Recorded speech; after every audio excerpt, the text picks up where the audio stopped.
Yeah. Okay. So we have been speaking about the concept of meditation, and in previous class, I mentioned that there are actually many different forms and different levels of meditation. But generally, they correspond to the meditation, which the level of soul. There are five levels of soul, as we know, five levels of consciousness: nefesh, ruach, neshama, chaya, and yechida. Starting off from the bottom, nefesh, the life force or the soul of the body. In other words, the life force of the body. Ruach, the life force of the emotions. Neshama, the life force of the intellect, the intellectual faculties in general, and perhaps a little bit more than that. Chaya is the life force of transcendent, some of the transcendent powers of the soul that are nevertheless involved with the body, primarily to do with a person's will and transcendent faculties that nevertheless act upon the world. And then the highest level is called the level of Yechida, the highest level of consciousness, the highest level of soul, Yechida, that is essentially God consciousness. And in fact, I have a little chart over here that will help you to understand that. Let me just share that with you. And there you go. Okay, so here's the world. It's kind of backwards, but here's the world of Adam Kadmon, the world of Atzilut, the world of Bria, the world of Yitzir, the world of Asiya, and the various soul levels of that we have mentioned. And you'll see why soon, why I've highlighted these three. You'll see that soon. And the consciousness is what you might call the highest level of consciousness, God consciousness. High is purpose consciousness. When we say purpose consciousness, we mean the purpose of your being in this world, your creation, why you are here, your why, your essential function, and what's called in Hebrew the shlichut, your mission in this world. Neshama, intellectual consciousness, as we said before, Ruach, emotional consciousness, and finally physical consciousness. And again, these correspond to the five worlds. Yechida is even there's actually two aspects to Yechida, and one is in Adam Kadmon. The higher aspect of Yechida transcends even the world of Adam Kadmon and is um, Davuk. Davuk means cleaves to. It's attached to, completely attached to, stuck to. You might want to say um, the essence of divinity, because that's what the soul essentially is. It's a spark of godliness within a spark of consciousness. It's godliness within consciousness. So you might call it God consciousness in any event. The higher level is actually godliness, in fact, godliness. Okay. All of this we discussed last week, and we started discussing the lowest level of consciousness, and the lowest level of soul, which is called nefesh, physical consciousness, the consciousness of the body, and the world of asiya. And that physical consciousness is manifested primarily through the senses. Some people are more sensitive in one sense than another. There are those, for example, who the sense of taste is extremely important for them, and others the sense of smell, others the sense of sight, hearing, etc., etc. As I mentioned last week, the Sefer Yetzirah identifies 12 senses, not just five, not just the five senses that we know, but they are in fact 12 senses. Now, this actually might be very important in understanding certain let's call it modes of consciousness. For example, I'm not going to go into this now, but I'm just dealing with such an issue right now with somebody. A certain mode of consciousness that might be called or is called in one mode it's called Asperger's syndrome, and generally autism. but these other levels of um, senses might be much more important in such a situation than in other situations. All right, let's not go into it now, but if anyone's listening who this is relevant to, you'll know what I'm talking about, or hopefully you'll know what I'm talking about. And if you don't know what I'm talking about, maybe we should talk. But in any event, the question that we the last part of last week's lesson was that the traversing from one world to the next, from one level of consciousness to the next, is through what is called a pillar that connects the lower world to the higher world. It's called in the Zohar. It's called the pillar between the lower Garden of Eden and the higher Garden of Eden. Now here we're talking. We're not talking about. Um, First of all, there is a Garden of Eden in each of the worlds. The Sfirot of Chochmah Bina Da'at are called the Gan Eden of every world. Each world, the world of Asiya as well, and the world of all of the worlds, have an internal structure. That internal structure is the structure of the 10 Sfirot. The highest level of that structure is the Chochmah Bina Da'at of that world. It could sometimes be explained as Keta Chochmah Bina, but nevertheless, in the manifest sense, it's Chochmah Bina Da'at. In other words, the intellectual apprehension in one form or another of the highest level of that world. In other words, the origin of that world, where it's coming from, how it's coming into being, and so on. Chokhmah and Bina. In any event, and the word dat itself means consciousness. Okay, so we spoke at the end of that lesson about the transition from one world to the next, and that transition is essentially the breath, through the breath.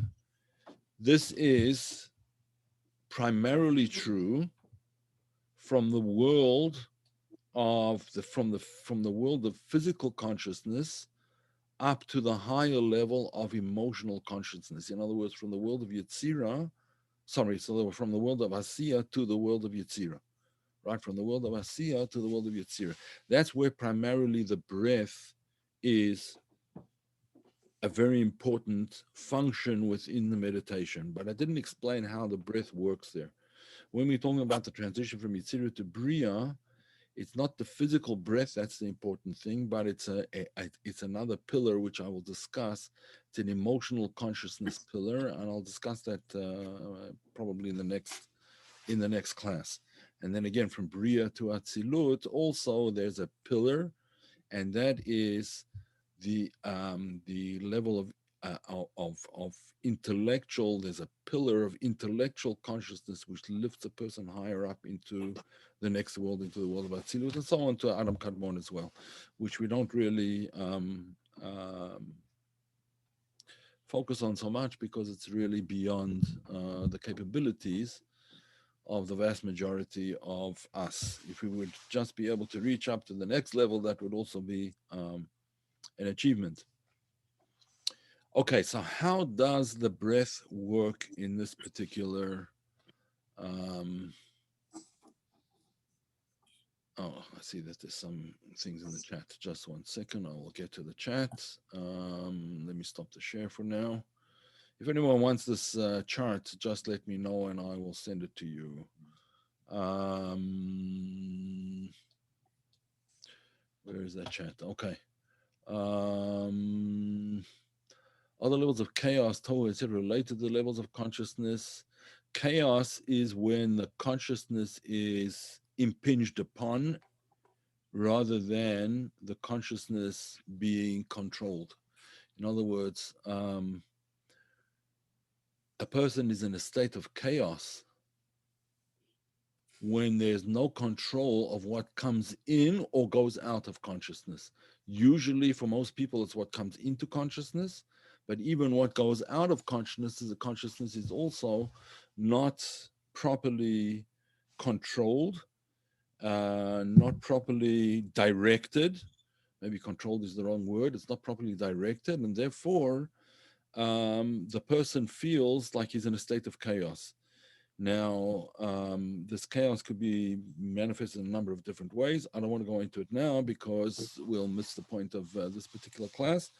I'm happy to answer it another time, but let's just try and stick with the idea of the transition from the lower world, the world of Asiya, to the world of Yetzirah through the idea of breathing. Yeah, adhesion with the creation, with the creator. Yes, the word in Hebrew is called dvekut. Dvekut is from the word devek. Devek means glue. Yeah, so adhesion is probably a good word for it. Usually, it's called something else, called cohesion, or it's called usually, actually, in academic works they just call it dvekut, and they define dvekut as the cleaving of soul to its source, the cleaving of the soul to its source, right? Cleaving. So the cleaving of the soul to its source. In any event, um, question: can you determine your purpose higher through the birth date and the section in the Torah related to this date? It is possible.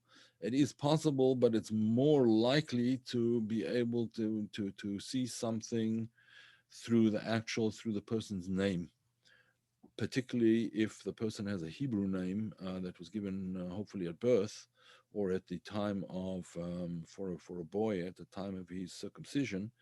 That name is often a clue to the person's what that person is all about, what his purpose is, what he's about. It's kind of the DNA. The name of a person is the DNA of a person. Um, and can be analyzed as such. I actually do name analysis, but it's very, very time consuming, and unfortunately, I have to charge for it. So, but I do from time to time do name analysis and so on. Um, okay, let's continue. So, what is the whole concept of breath that we need to discuss? What is the idea here? Um, there's a verse in Psalms, and it's in the last chapter of Psalms. In other words, chapter 150. I think it's verse 7, if I'm not mistaken. Verse 7 in Psalms 150, and it says like this: Kol haneshama. It's the last verse of the last chapter in Psalms. Or chapter 150, and it goes like this: Kol haneshama tahalel yah, hallelujah. And now, because the name is that what I said as YAH actually should not be said, because it's unless you're praying or unless you're reading from the verses themselves. Um, so one should avoid using the name. So we just say, instead of saying it with a Y, you just say it with a K, KAH, right? Ka, instead of the way I said it before. In any event, the point of this verse is as follows. What does it mean? Kol haneshama, every soul, tahalel. I'm just giving you the regular, simple, straightforward translation. Every soul, kol haneshama, and not only every soul, but the entire soul. Kol haneshama can be translated not only as every soul, but the entire soul of every individual. Kol haneshama tahalel ya, tahalel ka. It praises Ka, praises God. Now, the name Yud K, or as I said it before in English, Yud YAH, that name is a name that is associated with the Sfirot of Chochmah and Bina. Chochmah and Bina. The Yud Chochmah, Hey Bina, sometimes it's only associated with Chochmah. But in any event, that name is going to prove to be very important in the whole concept that we are discussing now, the concept of breath, and we'll see why shortly. Okay, so the sages on this verse, that every soul and the entire soul praises God. So the sages say as follows: Kol haneshima, not kol haneshama, every soul, but with every breath. Im kol neshima uneshima. With every single breath that you breathe, you praise God. Now, that's meant in a simple, straightforward sense that every breath should be a breath of gratitude, whether it's the breath in or the breath out. And there's two parts of the breath, as we'll discuss. That should be a breath of gratitude and praise and thanks, etc., etc. But Kabbalistic texts and Hasidic texts explain that the word tahalel, which generally means to praise or to express one's gratitude, tahalel, from the word Hallel. Hallel is one of the prayers that we actually say on, for instance, on the festivals and on the beginning of the new month. It's called the Hallel prayer, the Hallel, the prayer of praise. And so Kabbalistic and Hasidic texts explain that the word Tahallel also means to light up, to illuminate. Tahallel. Let me just show you on a whiteboard. All right. Now I'm going to write in Hebrew. I'll write it afterwards in English. Tahalel. Tahalel. That's the word in Hebrew, which means again to praise, but it also means it comes from the word. It's a word in the verse in Job. Behilo Neiro alai roshi. His candle illuminates above my head. In other words, the candle of God illuminates. It lights up above my. It is lit above my head. Behilo. That's how it's written. Behilo. Behilo. I'm writing with the mouse, so you'll understand why it's a bit scratchy. And also writing with my right hand, and on a horizontal surface, I usually write with my left hand. On a vertical surface, I write with my right hand. But anyway, so mixed up guy. In any event, so so the idea of behilo, and I could write this in English for anyone who needs it. To, I suppose you could say tahalel, tahalel, tahalel, or behilo, behilo. That's apostrophe, behilo. Now, what word do you see in here? That's very common. That's very commonly used in let's say in paintings, like in famous paintings from various of the Italian masters. Not only the Italian master, but certainly Raphael and Michelangelo, and so on and so forth. You have the word halo. The word halo means a ring of light around the person, right around the person's head. That's where it comes from. It actually comes from this word behilo, right? Behilo means to light up the candle of God above his head, like lights up above the person's face. I think I mentioned this actually last week. But in any event, that's the idea. That's another idea in this concept of tahalel. It doesn't only mean to praise, but it means to light up the soul. So when a person says kol neshama, every soul is lit up by um, the name Yud by that name, which is associated with Chokhmah or with Chokhmah and Bina.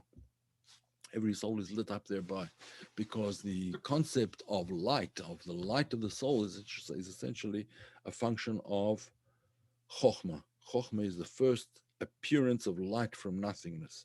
It's the appearance of light from nothingness, and therefore, um, that's what tends to light up the soul. All right.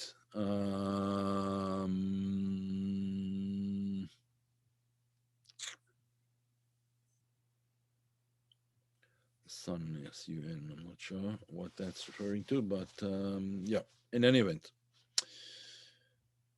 The idea, therefore, is that the sages then say, don't read it as the soul is lit up,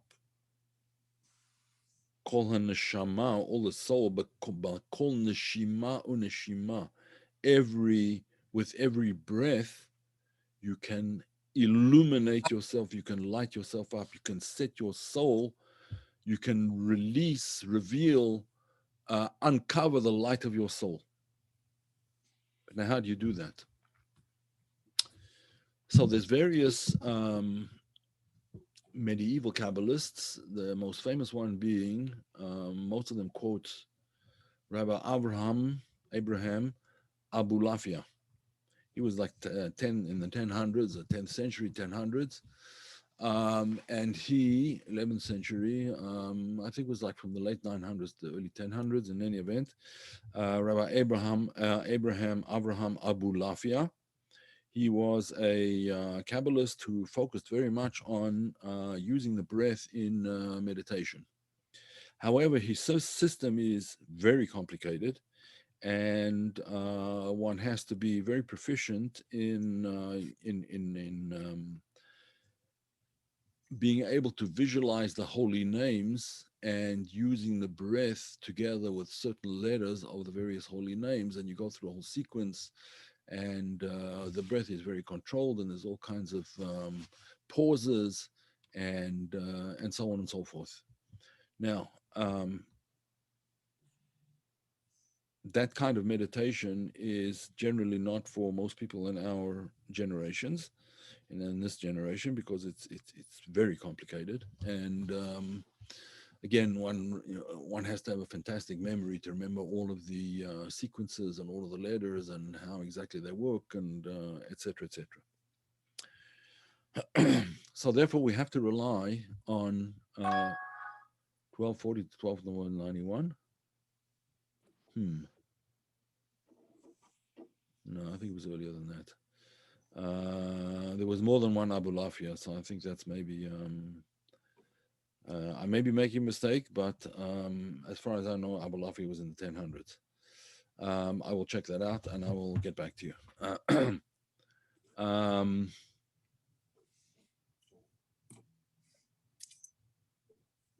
in any event, um, the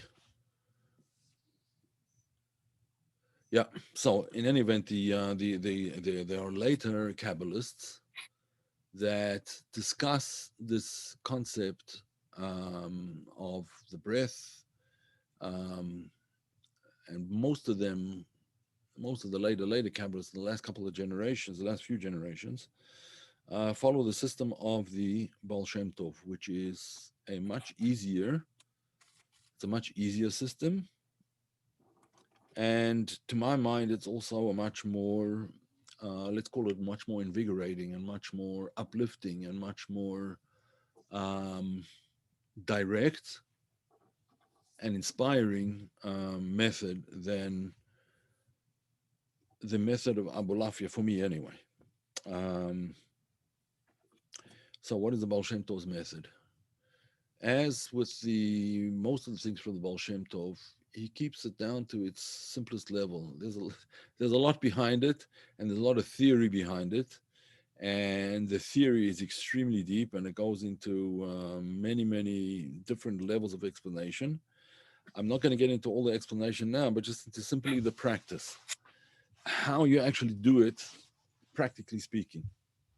Okay, so as is the Baal Shem Tov's wont, his habit, what he usually does is he ties the concept into a verse. Very simple verse, straightforward verse, chapter 2 of Genesis. Vayipach ba'apav nishmat chayim. God breathes into Adam the breath of life. The breath of life is the lowest level of breath, the lowest level of soul, the soul which is called nefesh. Vayipach ba'apav nishmat chayim. He breathed into his nostrils the breath of life. Now, it has the word nishmat, which is also neshama, because the truth is that um, all of the levels of soul are now present as soon as the lowest level of soul. In other words, as soon as a person is alive, all the levels of soul become relevant. Prior to that, they're not relevant to this particular person, to this body. They're not relevant to the body. So the Baal Shem Tov's meditation is based on this verse. Vayipach ba'apav nishmat chayim. God breathed into Adam the breath of life. So what does the Baal Shem Tov say? He says it didn't happen only to Adam, and it didn't happen only once. The breathing into a person, the breath of life, happens every time you take a breath. In other words, your breath isn't dependent on you. Yes, it's true that you breathe in, but it's not you essentially breathing in, it's the breath being blown into you, being breathed into you from above. We all know what could happen if a person, God forbid, has some kind of obstruction in the throat, in the lungs, in the whatever, and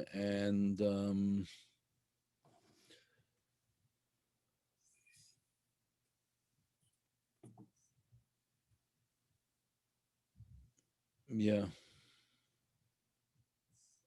All right, let's talk about we'll talk about Abu Lafi another time. Let me just finish this idea, otherwise we're going to lose it. So um, the the idea is, excuse me, the idea is that the breath that we breathe in, as we breathe in, it's not you breathing in, it's the breath being breathed into you from above. And that is the meditation of the Baal Shem Tov. That's the meditation. Now, where does that breath come from? So he says like this: that anyone who breathes, who blows the breath, anyone who blows a breath into something else, like when you're filling a balloon, for example, and there's some kind of effort involved in breathing, not when it's just shallow breathing and it's not it's not the breathing from above. The breathing from above is deep breathing. God breathes it into you from His depths. That's what it says in the Zohar. In the Zohar, man der nofach mitoichei nafach. Someone who breathes from deep within him. Therefore, where does the breath come from? It doesn't come from some shallow outward place. It doesn't come from the mouth. It comes from deep within. In other words, that life force, which is manifested in the breath that's breathed into us, is actually from a very, very deep place. Now, what that very deep place is, again, there's a lot of analysis of it. There's a lot of very intense and um, broad analysis of this, without getting into all of the various levels. We're talking about from the level which is called ta'anug, from the level of the inner dimension of Keter. That's essentially where it comes from, the inner dimension of Keter, which is called Atik Yomin, Atik or Atik Yomin. Let's not get into it because it's not really important. In the meditations of Baal Shem Tov, it is not necessary to think of levels, but just where the breath is coming from and how it is coming into me. So, in other words, when a person closes their eyes and they focus on their breath, what do? Right? As they breathe in, and you can breathe in, you can make it a deep breath, or if it's just a natural breath and you're breathing more shallowly, it doesn't matter. But to focus on where that breath is coming from. It's not coming from me, it's coming from outside of, it's coming from beyond me. It's coming from, this is essentially the breath of God that's being breathed into me, right? So therefore, my life force at this particular point in time, this neshama, this neshima, this breath that's coming into me, this life force, this nefesh, what's keeping me alive is the idea of the breath that's coming from above. Now, immediately one focuses on this, that already causes that attachment, that dveikut, because one realizes that the rise and fall of your breath is not essentially up to you. It's coming from elsewhere, and it's that connection, it's that pipeline, so to speak, that's coming into you to give you life from moment to moment. As we know, if a person doesn't breathe for a few minutes, although in a state of intense and very relaxed meditation, it could be that a person will not breathe for even several minutes. Um, and for those who are adept at it, it could be for very long periods of time. relatively speaking. But nevertheless, the breath is there. It's not. It didn't go away. The life force is there. How do you know the life force? Because you're alive. The sages tell us that if a person appears to be to have passed away, you can't ever tell fully by his pulse, his or her pulse, or even by the heartbeat. What you can tell is by the breath. That's why they say that when a person is in an unconscious state, the sages tell us put a feather, a very light feather, near his nose or her nose or mouth, if the mouth is open, breathing, and see if the feather moves at all. If the feather moves at all, then there's some breath. You may not be able to detect a heartbeat at that particular point in time. The heartbeat might be very faint and the pulse, but if the breath is there, then the person is alive. Now, um, that's the first part of the meditation, the breathing, the in breath. But as we said last week, there's also an out breath. And as we said, this is called the Ratzov Vashov. The breath when it comes into me is one thing, and now the breath when it goes out is another meditation, a different meditation. The meditation is Varuach Tashuv. Yes, that's correct, Dennis. So every breath we take reminds us we are connected to the Creator, not just connected, but that is our life force being breathed into us right now. The Creator is breathing from within Him, so to speak, right into us at this particular moment in time. Now, if that doesn't wake a person up in their meditation, I don't know what will. But that is certainly the intention. So that's part of the meditation, and the first part of the meditation when the breath is coming into me, right, coming into me. But that's not where the breath transitions to a higher level. That's the breath within this level that I'm meditating on now in the world of Asiya, in the world of consciousness, of physical consciousness, in the world of the senses. Yes, it's a higher level of the world of the senses, it's a higher level and a deeper meditation. That the breath being breathed into me is coming right now from the Creator. But the second phase, the breath, the out breath, is what creates the transition. The transition is Vaharua. There's a verse which where is this verse? Let me just think now. Vaharuach Tashuv. It's in Kohelet. Kohelet is Ecclesiastes. That's where it is. Ecclesiastes 12:7. That's where it is. Ecclesiastes 12:7, where it says like this: Vaharuach tashuv el ha'elokim asher natana. And the spirit, this is how it's usually translated, and the spirit returns to God who gave it. The spirit returns to God who gave it. Now, this is usually talking about the stage of death. But when a person breathes out and the breath goes out of him and returns to its source, where it came from, that is, in a sense, a moment of death. But it's not death in a negative sense. It's death in a positive sense. It's death from the lower level and life on the higher level. In other words, we're leaving this low, as just as happens when a person dies, it leaves the lower level of she leaves the lower level of this world, and the soul hopefully ascends to a excuse me, to a higher level. That's called Vaharuach, the spirit, or the word Ruach can mean spirit. It can also mean breath. In fact, let me just point out um, what I said I would point out later. I might as well do it right now because this is the right time for it. Here we go.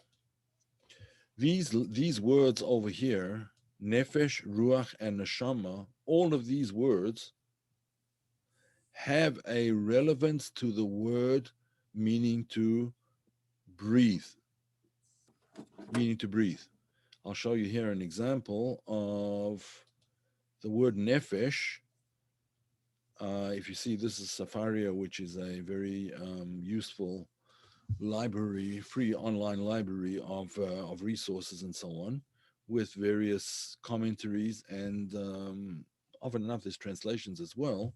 And here we're talking about a verse in Eicha, right? A verse in Eicha in Lamentations, but one of the words over here is the word nefisha. What is nefisha? Comes from the root of the word nefesh. That lowest level of soul is to blow or to breathe, right?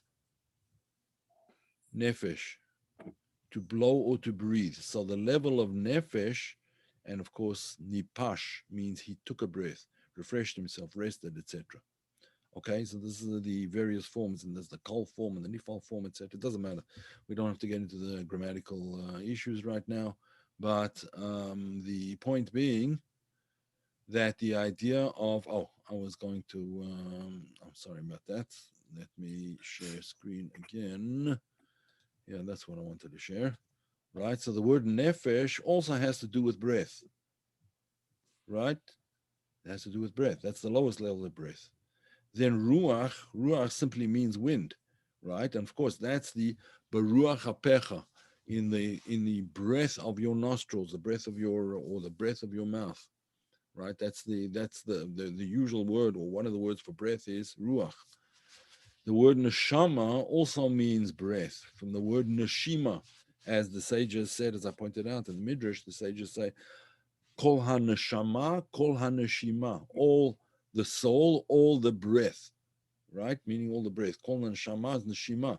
It also means to breathe. So these three levels, the lowest three levels of consciousness of soul, all have to do with breathing. Okay, so as we said before, the lowest level of breathing is nefesh, and that's what we're talking about now, the concept of nefesh. And there was the breathing into us, right? In other words, the life force as it comes into us, and then there's the life force, the ruach, as it returns, the breath, the wind as it returns up above. Varuach tashuv el ha'elokim asher natana. And the breath or the wind or the spirit, all of them the same thing, return to he who gave it, to the one who gave it. Ruach Elokim, to God who gave it. Now, that itself is a completely different meditation. The first meditation is in the meditation of the life force coming into me. The second aspect of the meditation is in the life force returning to its source. When it returns to its source, it returns, anything that returns to where it came from. Therefore, it's on a much higher level. Where it came from is on a higher level than when it is down here manifested in this physical body. So, therefore, the second meditation, the second level of meditation on the breath, is therefore a deeper one, a higher one than even the first one. It returns to its state of godliness. Ruach tashuv el ha'elokim asher natana, who gave it in the first place. It returns to God who gave it in the first place. So that idea, therefore, is the idea of elevation. The elevation of the person and everything that is associated with him or her returns to its primordial state, to the place from where it came, from he who gave it to us. It returns to that state of godliness. Therefore, that concept of returning the breath is actually a concept of, it's called in the literature, and especially in Hasidic literature, it is called the concept of tshuva, of returning on the highest level, of returning to the way you were originally, the way we all were before the soul even descended into the body, before even the first soul descended into the body. In other words, to returning to its highest state.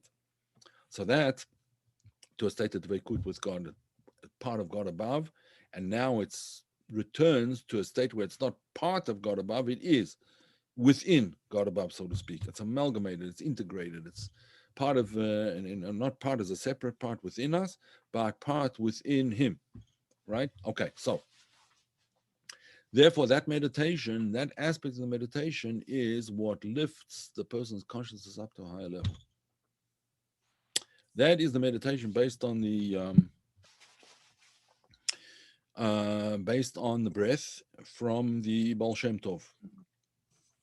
As Paula says, the return breath, that's why we breathe out in a longer, slower way. Yes. Now, there are various people who have given various breath meditations. I think that some of them, I'm not going to mention names, but some of the meditations that they give have the wrong, um, how shall I say it, the wrong length of breath for the in breath and the out breath. The out breath should actually be longer than the in breath. Why? Because the out breath has to be lifted up by you. It has to be lifted up to a higher level, and that simply takes more time. Whereas the breath coming into you is breathed from outside of you into you, in other words, from God into you, and therefore it demands less effort on your part. You just have to receive it, right? But the breathing out is much more of a meditation of sending it back, giving it up, right? Giving up my life force in a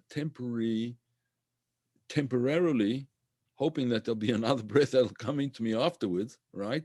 But returning to the breath, to the one who gave it. I'm returning it to you. And then, of course, when the next breath comes in, it's not the same old breath. It's a refreshed. It's a new breath. It's full of energy, full of life, full of oxygen, full of whatever it is that our physical bodies need as well. So the return breath, therefore, should actually be longer than the in breath. The out breath should be longer than the in breath. Now, there's also a concept of a pause between the two breaths, either a pause out or a pause in when you actually hold the breath in. Um, in a state of deep meditation, usually holding the breath in other words, when the breath is breathed into you and your lungs are full, holding it for a long time is more of a distraction than anything. But when a person is in a very calm state and the breath has been returned up above, then there's often a natural pause. Could be for a number of seconds, and it could be even for a number of minutes. There's a natural pause, um, where a person is in such a relaxed state of being, and that includes state of emotion, state of mind, and so on and so forth, that she doesn't feel the need to breathe at all. And in fact, we wait for the breath to be breathed into us, right? We wait for that, for the giving of the breath. Okay, so therefore, the transition to the higher level of meditation, to the world of Yetzirah, is therefore primarily through the out breath rather than through the in breath, as we said. Both of them are good meditations, and both of them are worthy of deep meditation. If one finds that the meditation on the in breath is more your thing, so go for it. Um, it may require some practice, but the out breath is also of great importance.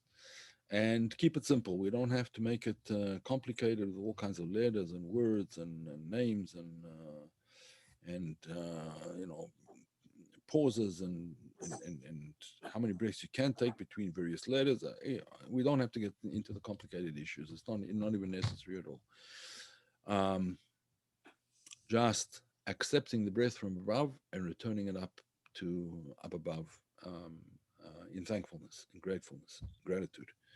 That's it, ladies and gentlemen. That is the meditation of the breath, which goes together with the first first lecture in this series. Are there any questions?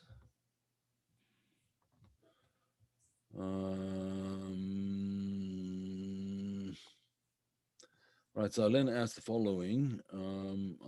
Everyone's giving stuff in on Abulafia. Okay, you're 1240. According to the Jewish count, Abulafia was born in Zaragoza.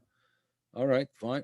Okay, so my dates are mistaken. I will check that out, but it helps to listen. How does Hevel? Oh, so this is a very interesting question. How does Hevel relate to breath? Now, as you probably know, uh, Cain and Abel were the two sons of Adam, right? Cain and Abel. But the word for Abel, actually, the Hebrew word for Abel is Hevel. Hevel. Hevel means is another word for breath. Um, so the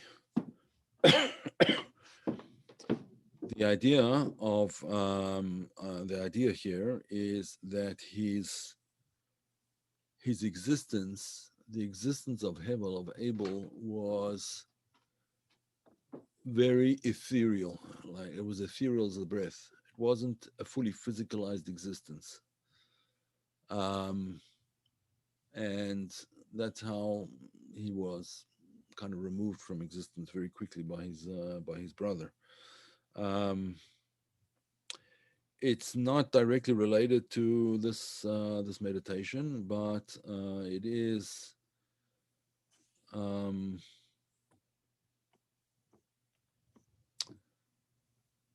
is important in the sense that what did Cain do? What did Cain do? He removed the breath.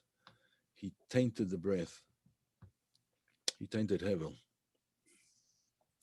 In any event, okay. So see that you can read his father Samuel. Okay, return breath. Yes. All right. Returning the breath and thankfulness and beautiful. Thank you. Okay, thank you. You're all very welcome, folks. Um, Now, when you breathe, think about what you're doing. All right. Okay, folks. I will put this up on YouTube. If, may I ask, spread it around. If you think this is going to be useful for other people that you know, just share the channel. Here, the channel is like this youtube.com, then /C, which means channel, and then Kabbalah Decoded. Kabbalah Decoded. That's it. So the Kabbalah Decoded channel is where you'll find all the videos. All the videos. I mean, there must be about 200 videos over there. I imagine something like that, around that. But whatever. Anyway, all the videos are there, and they usually go from earliest to from the latest video to the earliest video. So you'll be able to see the recent ones first. But in any event, if you would like to share, that would be appreciated. I'd much appreciate it because there are people who I think would benefit from some of these lessons. And okay, so we will continue. Should a student wants to attend, contact you first. No, yeah, you can give them the link if you want. But the only reason I ask for people's emails is so that I can put them on the email list so that I can send them a reminder and the link. But if you have the link and you want to share it with somebody, no, then no one needs to ask me. This is a free and open class for anybody who wants to come. And everybody is welcome. And yeah, that's it. So whatever whatever you think. But again, the only reason to get a person's email is I put them on the reminder list. That's all. Okay, folks, have a great weekend. Have a great Shabbat for those of you who are Sabbath observant. And we will be in touch. It's the next week will be the passing, the Hilula of Rabbi Shimon Bar Yochai. So I hope that Shabbat Shalom from Colombia. Yes, thank you. And to Colombia. So hopefully next week I will say something, and part of the teaching will be something from Rabbi Shimon Bar Yochai, in other words, from the Zohar. But we will continue in the meditation series, just that I will incorporate some ideas. Hopefully, I haven't prepared the next class yet, so we'll see. But something from the Zohar, hopefully. Alrighty. Have a good one, everybody. This will be up on YouTube in probably about a half hour. Okay, thank you too. All the best.